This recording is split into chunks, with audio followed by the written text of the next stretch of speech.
ideas, detenerme quizá en alguna concreta, pero que luego sea un poco las preguntas o el debate los que incidamos en alguno concreto, ¿no? Yo creo que más o menos los antecedentes un poco los conocéis, como en mayo de 2010 de repente pues hay un cambio de políticas que nadie explica respecto a todo lo que se venía haciendo por el gobierno anterior y que el subsiguiente ha radicalizado todavía más en políticas de autoridad, en recortes especialmente centrándose en que los malos son las comunidades autónomas, que curiosamente son las que llevan las competencias de educación, de sanidad, etcétera, y también la seguridad social, el otro malo.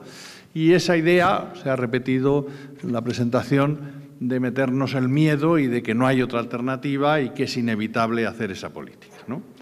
Los resultados de esas políticas yo creo que los conocemos todos. Por un lado, esa espiral infernal en la que nos han metido, en la cual cada vez hay menos renta, eso implica más desempleo, menos actividad, más deuda pública, menos crédito.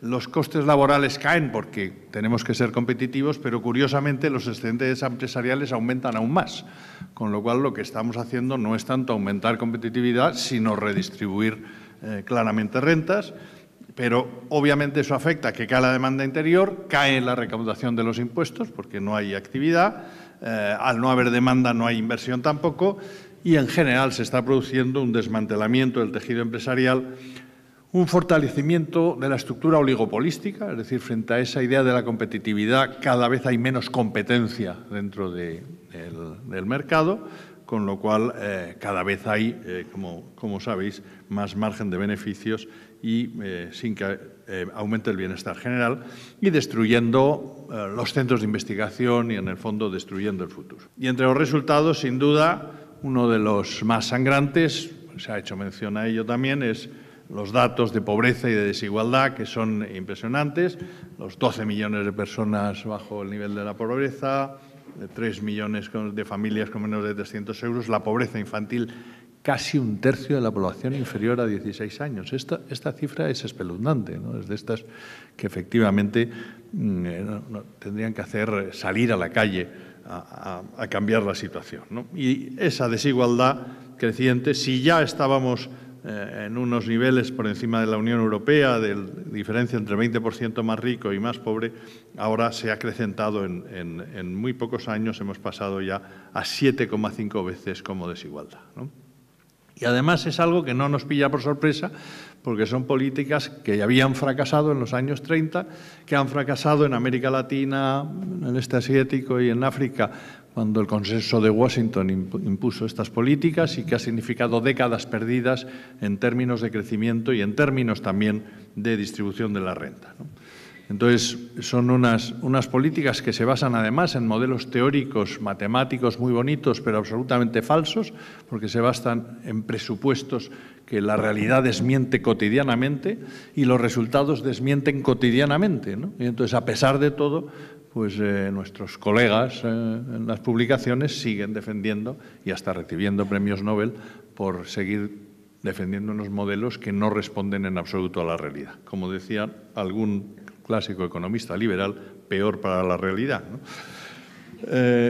Entonces, lo que yo creo que está claro, lo han dicho un poco las ponencias anteriores también, es que la ideología y los intereses de una minoría están por encima de todo. Entonces, como el cinismo es gratis, y lo hacen muy bien, pues realmente consiguen convencernos. La discusión de fondo es quién fija las prioridades, ¿no? Porque realmente estamos en una situación en que quien está decidiendo lo que hay que hacer y no hay más remedio que hacer es esa troika, esos hombres de negro, esa especie de nube extraña que nos envuelve, sin control democrático. Es decir, nadie controla democráticamente al Fondo Monetario Internacional, ni al Banco Central, ni a la propia Comisión Europea.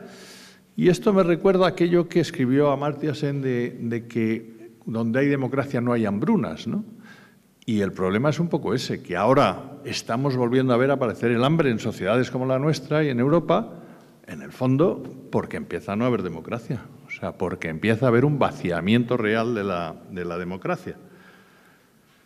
Y esta frase de Nelson Mandela yo creo que también es representativa, no sé si se lee desde el fondo, pero en el fondo es: si no hay comida, si no hay derechos básicos garantizados, la democracia es una cáscara vacía, aunque los ciudadanos voten y tengan Parlamento, ¿no?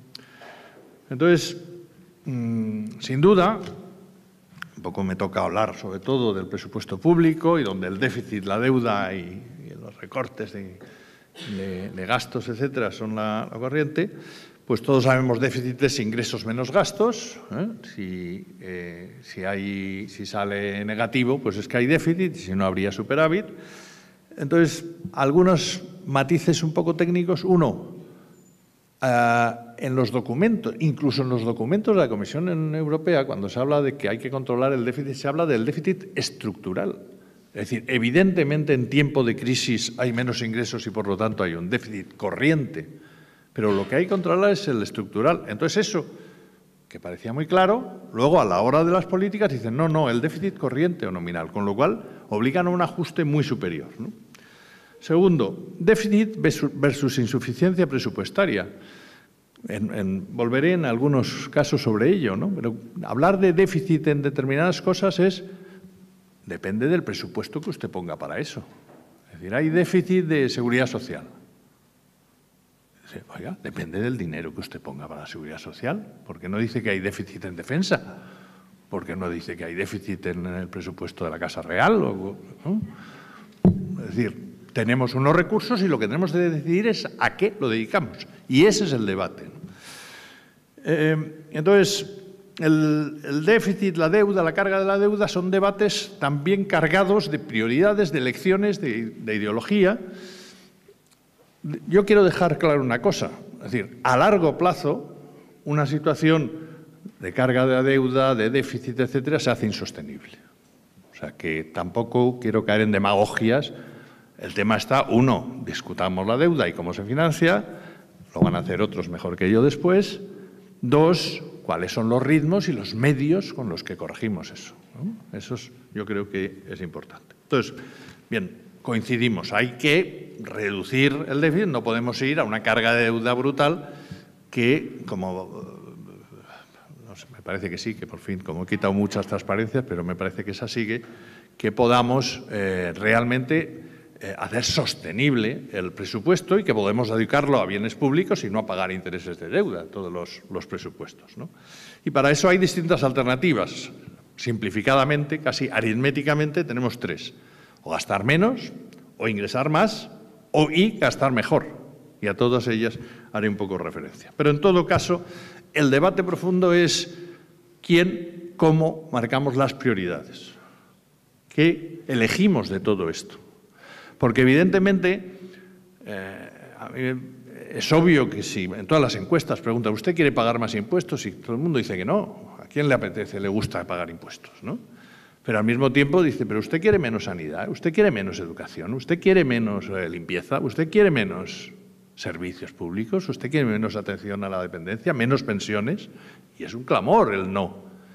Pues eso cuesta dinero. Esto es una comunidad de vecinos y entre todos tenemos que pagarlo. Y eso falta un poco esa necesidad de explicar que tenemos que balancear qué servicios públicos queremos y, por lo tanto, hay que aportar los recursos para nuestra comunidad de vecinos, ¿no? Y, obviamente, la situación actual especialmente son prioridades que hay que fijar en España, pero también en Europa. Es decir, es obvio que hay un margen en el que una sola nación no puede tomar decisiones por sí misma, sino que estamos en un contexto donde a veces es donde habría que tomar esas decisiones, ¿no? Entonces, hablando de la gestión, bueno, sin duda, por el lado de los impuestos, lo más claro es la evasión fiscal, y lo hago en sentido más amplio, porque a veces ni siquiera es fraude que es claramente contra el EGEN, es que la evasión es más amplio porque a veces es porque la ley casi lo posibilita, lo favorece y lo permite, ¿no? Formalmente tenemos de los tipos más altos de Europa y, sin embargo, estamos 7 puntos del PIB por debajo de lo que para esa presión nominal tendríamos que tener. Es decir, todo eso es un fraude notorio que se está produciendo en la recaudación, ¿no? Y un dato que a mí me parece sangrante, ¿no? El peso de los salarios en el IRPF está por encima del 85%. Es decir, lo que se recauda de impuestos, más del 85% del IRPF es sobre salarios. Y, sin embargo, en la renta nacional, que ha ido descendiendo, representan el 45,8%, bastante menos del 50%. Es decir, representando menos los salarios, representan el peso fundamental de la recaudación del IRPF. Es decir, hay una parte de la sociedad, los asalariados, que están soportando una presión muy elevada. Y, en cambio, hay otra parte de los ingresos que están soportando una presión ínfima o muy baja, ¿no? De hecho, en los niveles altos de renta, los salarios como media representan porcentajes inferiores al 25% y, por lo tanto, esa desproporción claramente les está favoreciendo. Lo mismo pasa en impuestos de sociedades, donde frente al nominal, pues lo que se recauda, el tipo medio es el 9%, es decir, menos de la tercera parte del nominal y, además, con un reparto desigual entre grandes empresas, transnacionales, etcétera. Del fraude masivo en IVA no hace falta decir nada, porque seguro que aquí hay más de un cómplice en eso también. Y, bueno, por no entrar en muchas cifras, Gestag, y va a hablar a lo largo de esta tarde, pues estimó que simplemente con unas medidas básicas, sin hacer demagogia, es decir, si sacáramos toda la economía sumergida, bueno, sabemos que eso es imposible, que en todos los países la hay y tal, pero simplemente con unas medidas sensatas, prudentes, posibles, se conseguirían 38.000 millones de euros anuales, simplemente con una auténtica política contra el fraude fiscal, ¿no? Y otro aspecto que me gustaría insistir bastante, ¿no? Los servicios públicos y la eficiencia, ¿no? Es decir, a mí me escandaliza la dejación que hacen los responsables públicos de la buena gestión de los servicios públicos. En las medidas de austeridad uno puede pensar, bueno, pues se han sentado a ver, este servicio se puede ahorrar, esto se puede hacer mejor, etcétera, ¿no? Pero no, estamos gobernados por contables que hacen medidas como decir, se congela toda la contratación de personal. Oiga, en algunas administraciones, en algunos lugares puede sobrar personal, pero hay otros donde falta personal. Y donde no reponer significa un deterioro gravísimo de los servicios básicos de la sociedad.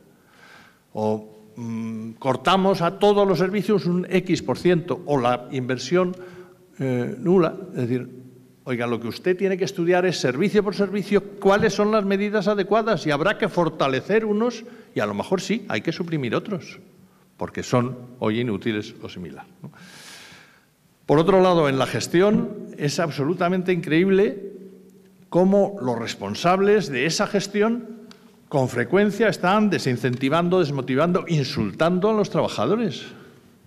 Eso sí, cuando son maestros, cuando son médicos, cuando son mineros o cuando son bomberos, pero no, por ejemplo, habrán oído a algún ministro que ha dicho algo de que los profesores son no sé cómo o tal, ¿no? ¿Se imaginan ustedes que un ministro de Defensa dijera los militares son unos vagos, ganan muchísimo y son inútiles? ¿Cuánto duraría en el gobierno? Pues el de educación, el de sanidad, el de tal, eso nos pueden decir perfectamente.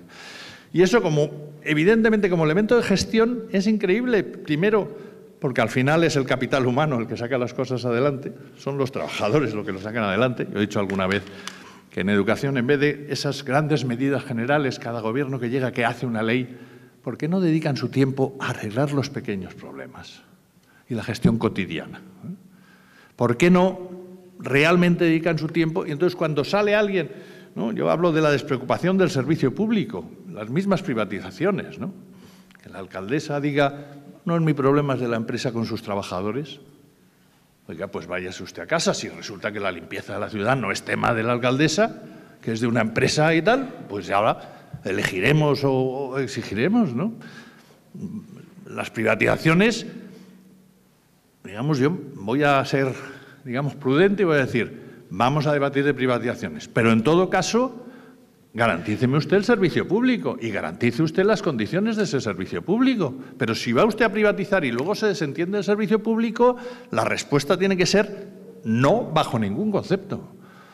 O cuando una consejera de Educación o presidenta de la comunidad dice, no, estamos apoyando la enseñanza privada porque es que todo el mundo la prefiere porque funciona mejor que la pública. Oiga, ¿pero quién es responsable de cómo funciona la enseñanza pública? ¿Usted? Luego está usted diciendo que es una incompetente según dice eso. Entonces, esa despreocupación por cómo funciona el servicio público, por la responsabilidad de la gestión, me parece que es una de las primeras cosas que hay que denunciar. Es decir, oiga, su primera misión es que funcione bien, ¿no? Y en el mismo proceso de debate de las mareas blancas y la sanidad, es impresentable, y a lo mejor tiene que ver con lo último que viene de la puerta giratoria, el que los colectivos médicos hayan presentado a la Comunidad de Madrid un plan de mejoras de gestión que ahorran tanto como se decía que se iba a aprobar con la privatización, sin privatización ninguna. Bien, un poco también grandes brochazos respecto a otros presupuestos que serían posibles.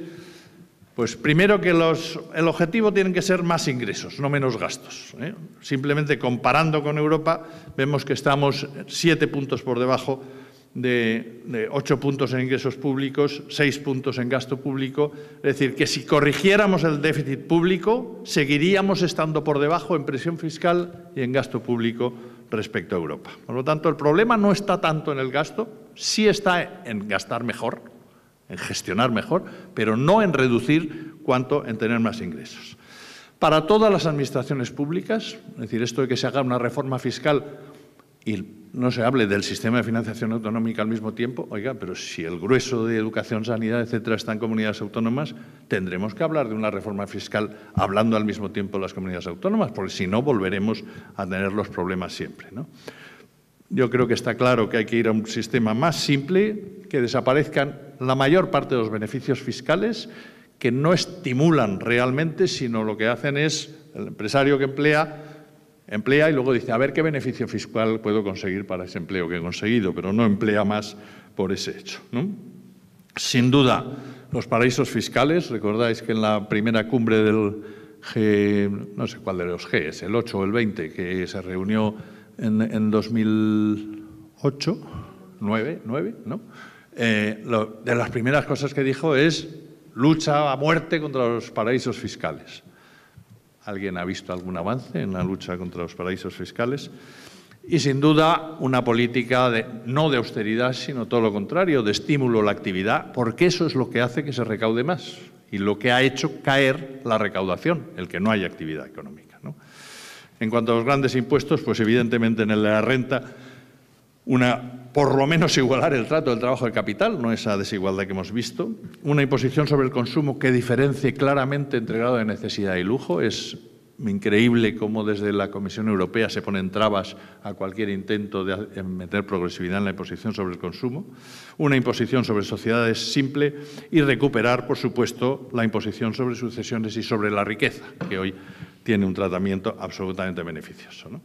También, por supuesto, existen posibilidades de imposición verde. Lo del doble dividendo es porque, además de recaudar, arregla o lucha contra la contaminación y hace lo mismo que ocurre con transacciones financieras, que como se va a tratar, no me meto, que lo mismo, además de recaudación, puede contribuir a reducir la especulación, lo mismo con plusvalías, cotizaciones sociales. Esto quizá volveré luego al hablar de la seguridad social, ¿no? En los gastos, primero destacar, ¿no? En la Administración Central, las 3 misiones claras de la Administración Central son defensa, representación exterior y justicia, ¿no? Oímos hablar todos los días de recortes en sanidad, en educación. ¿En esto oyen hablar algo de recortes? Y algunas veces dices, no, en los presupuestos ha disminuido la partida dedicada a defensa. Hombre, pues da la casualidad que el Centro de Investigación, el CNI, el Centro Nacional de Investigación, ahora ha pasado a presidencia, entonces ya no es gasto de defensa y por eso ha disminuido, ¿no? No, aumentamos el gasto en investigación, pero lo que aumenta son gastos de investigación en defensa. Es decir, que es un gasto que está además escondido. Pero a mí se me ocurre, ¿por qué defensa y representación exterior, sin entrar en la mayor, no, sin entrar en un debate de pacifismo, sino ¿por qué no es una política europea? Una política europea de defensa y de representación exterior supondría un ahorro brutal de recursos y sin daño para el servicio, probablemente al revés. Pero de eso no se habla. Y de justicia, ¿alguien puede entender que la justicia española sea una justicia de manguito medieval? Y en esto, en cambio, ¿no habría que invertir? ¿O es que no interesa porque así los delitos de corrupción no prescriben y se resuelven, pues, como dijo un famoso corrupto, Perderé, pero ya estaré muerto cuando pierda, ¿no? Y así fue.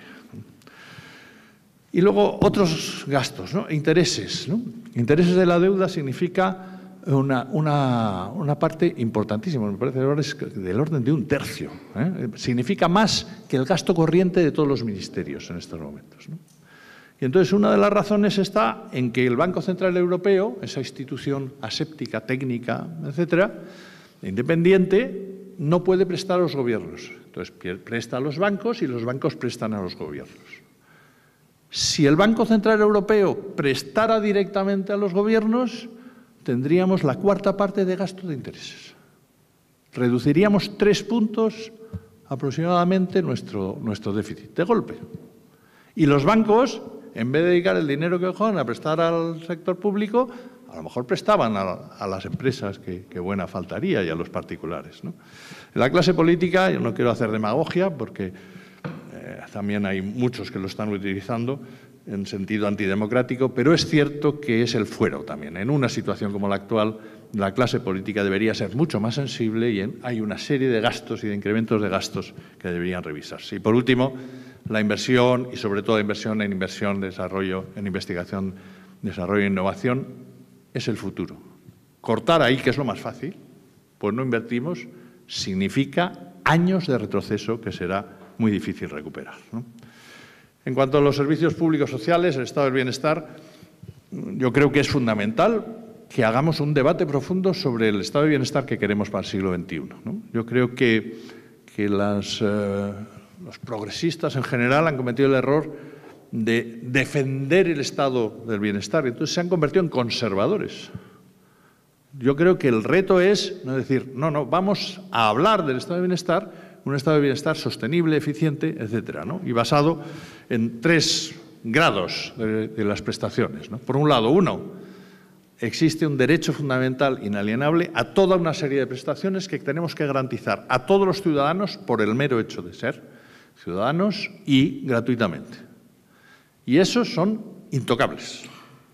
Pueden existir otras prestaciones más discutibles, menos discutibles, más matizables, donde ahí se pueden meter factores de progresividad, de modo que el que no tenga las siga teniendo, pero que el que tiene pueda hacérsele pagar por ello.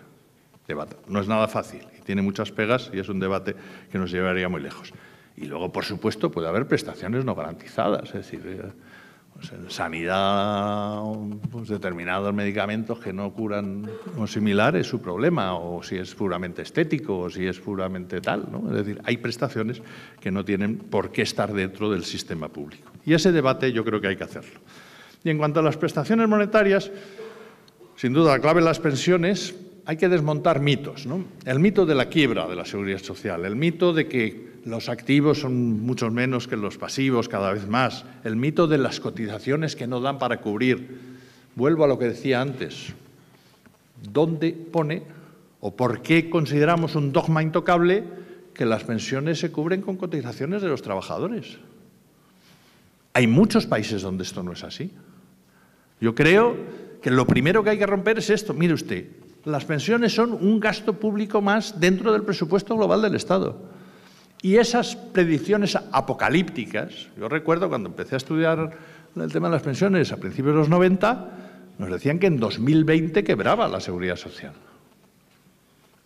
Ahora hablan del 2050.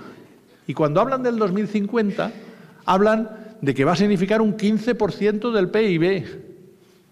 ¿Y cuánto representa ahora en Italia? El 15% del PIB.